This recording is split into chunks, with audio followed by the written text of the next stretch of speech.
But what I want to do is take you inside the cell and show you what's happening in here. This is a very fast pathway, and as we go some of the other lectures, you'll see how it's affecting many other areas. This is a slow pathway, the 8-step. Now when you're getting to the end of your first set of high intensity, 20 steps speeds up, 8 steps speeds up, but there's a rate setting enzyme in there that will always keep this one faster and this one slower. And because of the faster revs, more pyruvate is being made than can be fed into the powerhouse. And so the liver stores that excess pyruvate, as lactic acid. You've heard of lactic acid? In recovery time, when you're slowly cycling, maybe you're halfway up the hill and you're looking at the view, in recovery time, the liver converts that lactic acid back into pyruvate. So when you're in recovery time, you're burning just as much fuel as when you're running for your life. Isn't that good news? And what also it does, it's mopping up your lactic acid. And when we look at the acid alkaline levels in the body, you will see that disease thrives in acid environments. And that's one of the reasons you'll find that all the personal trainers, even the trainers for the Olympic athletes are training them in the high intensity interval training.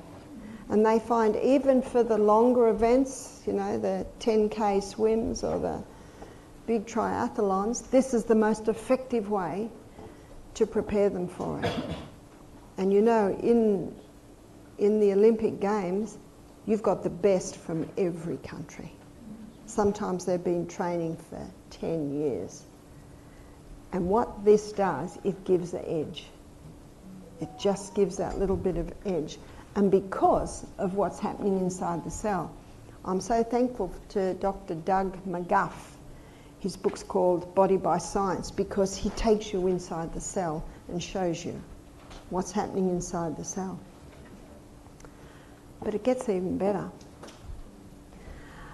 My second set of high intensity, my glycogen stores are being plucked. By the end of the third set, I probably exhausted my glycogen stores. And so the body sees this. So what the brain does, it stimulates the pituitary gland to release the human growth hormone. The human growth hormone is a naturally occurring hormone when we're growing. So I stopped growing at 16, that's probably not a surprise to you. My son William, he didn't stop growing till he was 22.